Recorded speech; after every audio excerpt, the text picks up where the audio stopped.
आप सभी को नमस्कार। तो आज की वीडियो से हम लोग हमारे एमसीक्यू सीरीज की शुरुआत कर रहे हैं। ये किसके लिए बनाया गया है? तो मुख्य रूप से आप देखेंगे सीजी पुलिस, अमीन पटवारी, अगर आप व्यापम की तैयारी या सीजीपीएससी की भी तैयारी कर रहे हैं तो वहां भी आपके सीजीजीएस के क्वेश्चन आते ही हैं। तो ये सब चीज को टारगेट करेगा, लेकिन मुख्य रूप से हम लोगों ने इसको सीजी पुलिस और अमीन पटवारी के लिए बनाया हुआ है। दोनों जो है आपको पता ही है कि 12वीं बेस पे होने हैं, तो लेवल जो रहेगा थोड़ा सा डाउन रहेगा। तो हम लोग क्या करेंगे, इस वीडियो के माध्यम से शुरू कर रहे हैं, अभी लेवल थोड़ा सा डाउन रखते हैं, फिर धीरे धीरे लेवल को हाई करेंगे और वीडियोस आएंगे। तो ये है हम लोग का पार्ट नंबर 1। तो पार्ट 1 करते हैं इसको, और आज के वीडियो में हम लोग 20 एमसीक्यूज को कवर करेंगे और डिटेल्ड कवर करेंगे। देखेंगे कि वन लाइनर है, सिंगल लाइनर और इजी क्वेश्चन आते हैं तो इसको कैसे टैकल करना है। अगर आपने पहले से सीजीजीएस पढ़ा तो आपसे पूरे बनने चाहिए, इसको ध्यान रखिएगा। लास्ट में कमेंट करके भी आप बताएंगे कि आपके कितने आ रहे हैं। जो लोग बोल रहे थे एक टेस्ट सीरीज के लिए, तो उनके लिए हमारा पुलिस आरक्षक भर्ती का एक टेस्ट सीरीज ऑलरेडी अवेलेबल है। 199 के प्राइस में है। 4 से 5 टेस्ट हो चुके हैं। फर्स्ट कमेंट में मैं लिंक दे दूंगा और डिस्क्रिप्शन में लिंक है।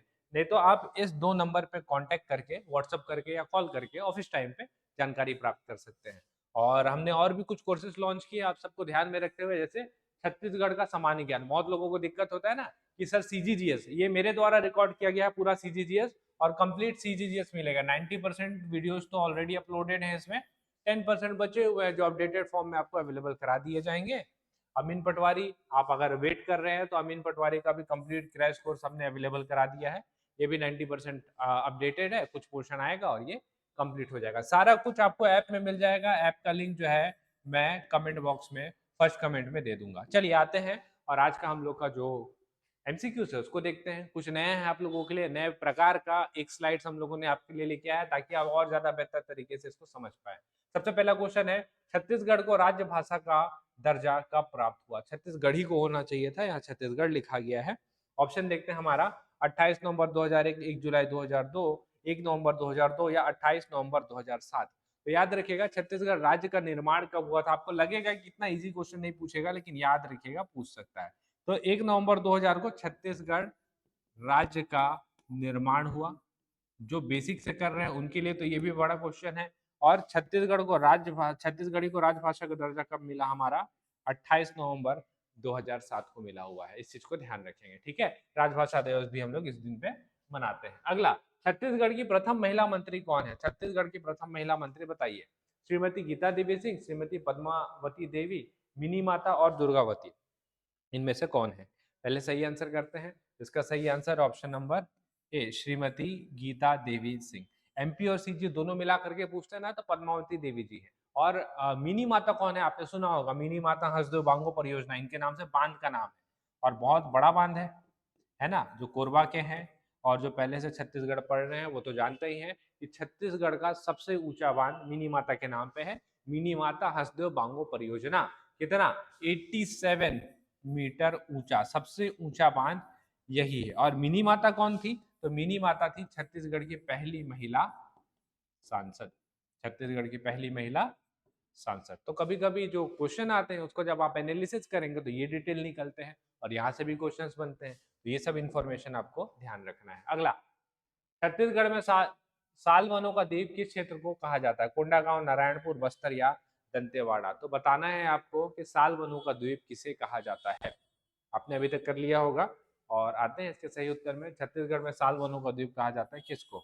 बस्तर, है ना। साल वनों का द्वीप पूछेगा तो बस्तर करिएगा। और पूछता है कि सर्वोच्च किस्म के साल वन कहाँ प्राप्त होते हैं, तो उसका सही आंसर है कोंडागांव। एक और क्वेश्चन पूछता है, जब साल पूछता, अच्छा याद रखिएगा पहली बार जो अभी मतलब आ रहे हैं और पहली बार एमसीक्यूज देख रहे हैं, तो साल और सरई दोनों एक ही वृक्ष होता है ना, गलती मत कर दीजिएगा।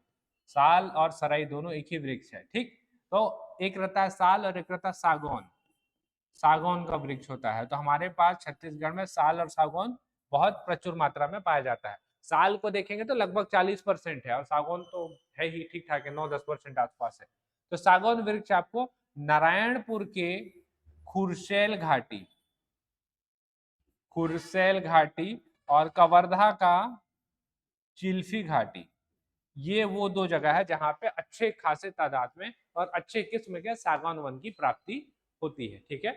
ये सारा इंफॉर्मेशन ठीक है। अगले क्वेश्चन पे हम लोग बढ़ते हैं। भारतीय मानक समय रेखा छत्तीसगढ़ के कई महत्वपूर्ण जिले से होकर गुजरती है। जो राज्य के समय निर्धारण में महत्वपूर्ण भूमिका निभाती है। निम्नलिखित में से कौन सा जिला इस मानक समय रेखा के मार्ग में नहीं आता? जांजगीर चांपा, बलौदा बाजार, महासमुंद और धमतरी। सबसे पहला चीज तो है कि हम लोग को समझना पड़ेगा कि आईएसटी होता क्या है। IST Indian standard time. अगर भारत में आप बात करेंगे तो 82.5 डिग्री पे ये आपको देखने को मिलता है। ठीक, हम लोग देखिएगा भारत का जो समय है ना, चाहे वो अरुणाचल प्रदेश में रह रहा हो, चाहे वो गुजरात में, चाहे जम्मू कश्मीर में, चाहे नीचे कन्याकुमारी में, सबके लिए एक ही समय होता है। वो इस वजह से होता है क्योंकि हमारी घड़ी जो रहती है वो 82.5 डिग्री इससे मिली हुई रहती है, जो कि हम लोग बोलते हैं इंडियन स्टैंडर्ड टाइम। हमारे पास जो टाइम जोन है बस वो यही है, एक ही है। हम लोग का जो इंडियन स्टैंडर्ड टाइम है 82.5 डिग्री, वो जो ग्रीनविच मीन टाइम है, जीएमटी बोलते हैं इसको, ग्रीनविच मीन टाइम, इससे 5.5 घंटा है ना, 5.5 घंटा क्या है पहले, 5.5 घंटा पहले है। तो इसको बोलते हैं हम लोग आईएसटी, मानक समय रेखा। तो जब ऊपर से नीचे की ओर आता है, ये ऊपर से नीचे की तरफ आता है, तो कौन से जिले को वो टच नहीं करता? क्वेश्चन आपका ये है, और इसका जो सही आंसर है वो है आपका ऑप्शन नंबर डी, धमतरी। जब छत्तीसगढ़ के मैप को आप देखेंगे ना, तो उस राइट साइड पे आपका धमतरी आपको देखने को मिलेगा। यहाँ पे आप देख पाएंगे ऐसे करके, अगर छत्तीसगढ़ है, भारतीय मानक समय रेखा ऐसे करके आता है ना, तो इधर का जो धमतरी वाला एरिया है उसको टच नहीं कर पाता। जांजगीर चांपा के नीचे, बलौदा बाजार के नीचे महासमुंद, ये सबको टच कर लेता है ये। तो ये है आपका स्टैंडर्ड एक अच्छा क्वेश्चन। अगला, छत्तीसगढ़ राज्य का सबसे ऊंचा भाग कौन सा है? जमीर पाट, जारंग पाट, सामरी पाट और जसपुर पाट। ऊंचा बोला है ना, तो ऊंचा आपको पता होना चाहिए कौन सा है ना। हम लोग का जो सबसे ऊंचा बलरामपुर का सामरी पाट, इसको छत्तीसगढ़ की सबसे ऊंची चोटी भी बोला जाता है, तो सबसे ऊंचा तो ऑफकोर्स यही होगा। जसपुर का क्या स्थिति है भाई? जसपुर छत्तीसगढ़ का सबसे बड़ा पार्ट है, इसको भी ध्यान रखिएगा। हमारे पास जितने पार्ट है, सारे पार्ट का नाम आपको ध्यान रखना है। जमीर पाट, जारंग पाट, सामरी पाट, तीनों बलरामपुर में। जसपुर पाट, ये तो जसपुर में ही पड़ेगा। मेन पार्ट सरगुजा में पड़ेगा, है ना। ये तो 5 हो गए। उसके बाद पंडरा पाट है, लहसुन पाट है, ठीक है। तो ऐसे करके आपको सारे पार्टों का नाम याद रखना है। तो कहाँ पड़ेगा आपका ये सामरी, सामरी पार्ट, ठीक है। कहाँ पड़ेगा? बलरामपुर में पड़ेगा। चलिए आगे चलते हैं। अच्छा, इसका ये बता था 12-25 मीटर ऊंचाई, 12-25 मीटर ऊंचाई है। अगला, छत्तीसगढ़ की मिट्टी से क्वेश्चन है अपना। छत्तीसगढ़ के सर्वाधिक भाग में कौन सी मिट्टी पाई जाती है? लाल बुलई, लाल पीली मिट्टी, काली मिट्टी या लेटराइट मिट्टी? बताइए कौन सा मिट्टी है भाई? तो यहाँ पे पाया जाता है आपका कौन सा? लाल पीली मिट्टी। एक आपको मैं बता देता हूँ कि कहाँ कहाँ पे आपको जनरली छत्तीसगढ़ में मिट्टी देखने को मिलेगा, है ना। एक रफ है, एकदम एग्जैक्ट तो नहीं है, लेकिन आप समझ जाएंगे कि कहाँ कहाँ पे हम लोग का मिट्टी अपने को देखने को मिलता है। चलिए, सबसे पहला बात करें लाल पीली मिट्टी। हमने देखा सर्वाधिक भाग में, तो छत्तीसगढ़ का जो मैदानी एरिया है ना, मैक्सिमम यहाँ पे आपका लाल पीली मिट्टी ही देखने को मिलता है।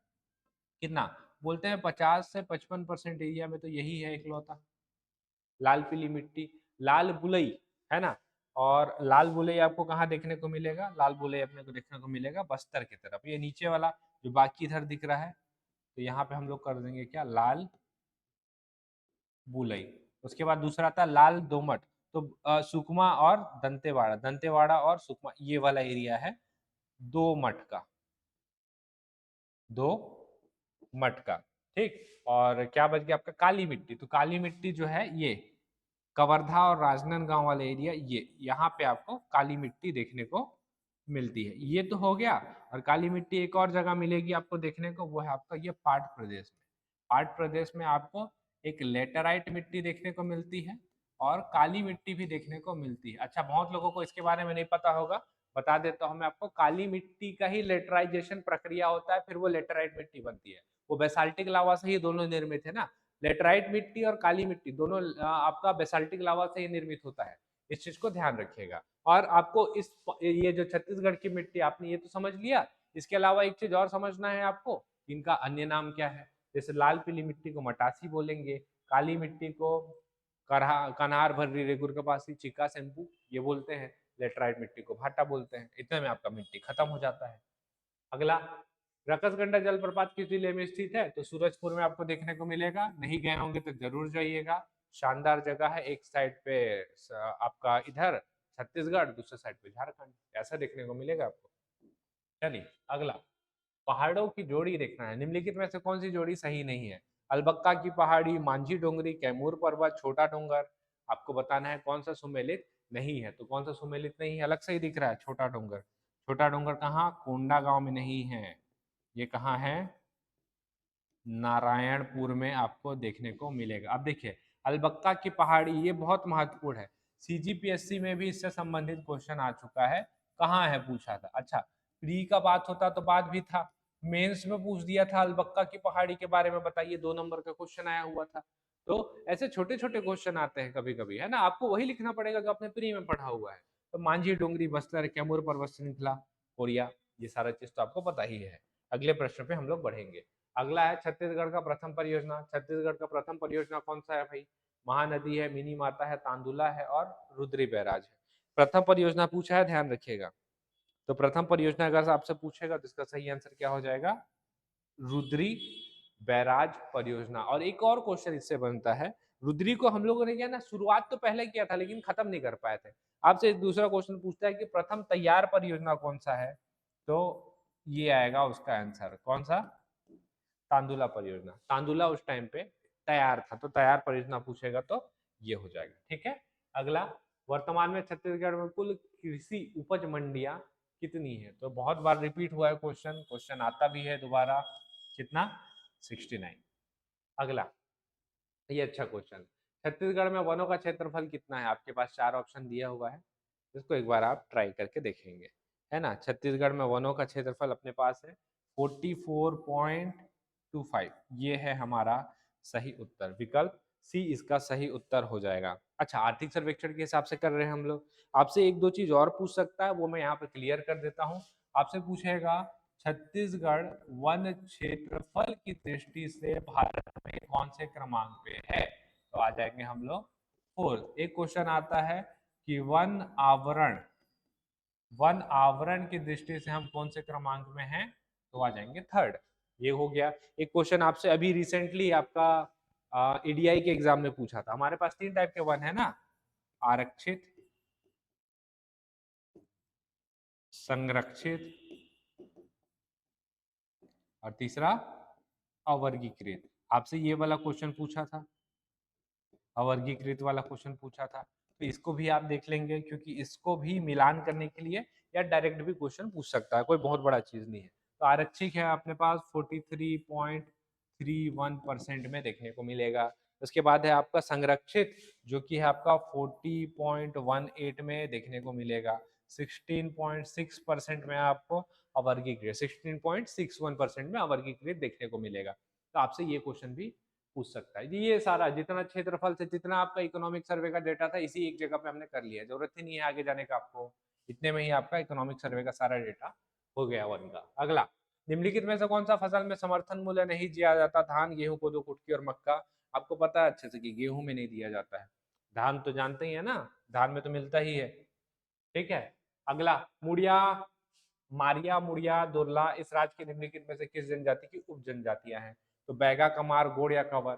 सबको पता है इसके बारे में कि गोड़ जनजाति की उपजाति है। गोड़ जनजाति भाई, गोड़ ऑफ बस्तर 56% जनसंख्या गोंड का है, मतलब उपजातियों को अगर आप जोड़ देंगे तो, है ना। इसके अतिरिक्त आपको पता है इनका 41 उपजाति है। जो नए पढ़ रहे होंगे, जो नए आए होंगे ना, उनको ये ज्यादा अट्रैक्ट करेगा। 41 उपजाति है, 56% तादाद है, और बस्तर इनका प्रमुख क्षेत्र है। लेकिन ऐसा नहीं है कि सिर्फ बस्तर में रहते हैं, है ना, हर जगह रहते हैं भाई। इधर सरगुजा साइड भी आपको देखने को मिलेंगे। अगला, इस राज्य की कौन सी जनजाति लिंगोपाटा नृत्य करती है? मोस्ट इंपॉर्टेंट, मैंने आपको पिछले कुछ वीडियोस में बताया हुआ है कि इस क्वेश्चन को करके जाइए, उसके बावजूद बहुत सारे लोग नीचे कमेंट करते हैं कि लिंगोपाटा मुड़िया का होना चाहिए, मुड़िया का। अब तो एग्जाम में भी आ गया और वही आंसर लिया जो मैंने आपको पढ़ाया हुआ था, आया हुआ है ये क्वेश्चन। अगर पूछेगा लिंगोपाटा तो लगाइए प्रधान, गलती मत करिए। लिंगो जो थे, इन्होंने ही मुड़ियाओं के लिए क्या किया था? घोटुल का स्थापना किया था। इसलिए बहुत सारे लोग क्या करते हैं, इसको मुड़िया लगा करके आ जाते हैं, जो कि पूर्ण रूप से गलत है। लिंगो अलग है, लिंगो पाटा अलग होता है भाई। लिंगो पाटा पूछेगा तो प्रधान ही लगाइए, कुछ भी हो। ठीक है। अगला, करया नामक परंपरागत पोशाक कौन सी जनजाति धारण करती है? मुड़िया, उरांव, बैगा या बिंजवार? तो ये है उरांव धारण करती है। अगला, बस्तर दशहरा की आखिरी रस्म कौन सी होती है? जोगी उठाना, भीतर रहनी, ओहाड़ी और मुड़िया दरबार। तो आखिरी रस्म पूछा है, ध्यान रखिएगा, आखिरी रस्म है हमारी कौन सी? ओहाड़ी। ओहाड़ी में क्या होता है? रथ को चुराते हैं और ठिकाने लगाया जाता है और माता से प्रार्थना किया जाता है कि हाँ सब अच्छा रहा और धन्यवाद आपका, इस रूप में भी माता का प्रार्थना किया जाता है। मुड़िया दरबार के बाद होता है आपका ओहाड़ी। ठीक है, ओहाड़ी आप ध्यान रखेंगे। प्रथम रस्म में भी पूछता है आजकल, तो बस्तर दशहरा के ऊपर तो इस बार में इसमें क्वेश्चन भी आ गया था, बस्तर दशहरा के बारे में बताइए। तो ऐसे क्वेश्चन जो है आपके एग्जाम में पूछते रहते हैं। चलिए, दियारी त्योहार बस्तर में किस प्रकार मनाया जाता है? पेड़ों की पूजा कर, निवास की पूजा कर, लक्ष्मी देवी की पूजा कर या फसल की पूजा कर? तो फसल की पूजा करके हम मनाते हैं दियारी, है ना।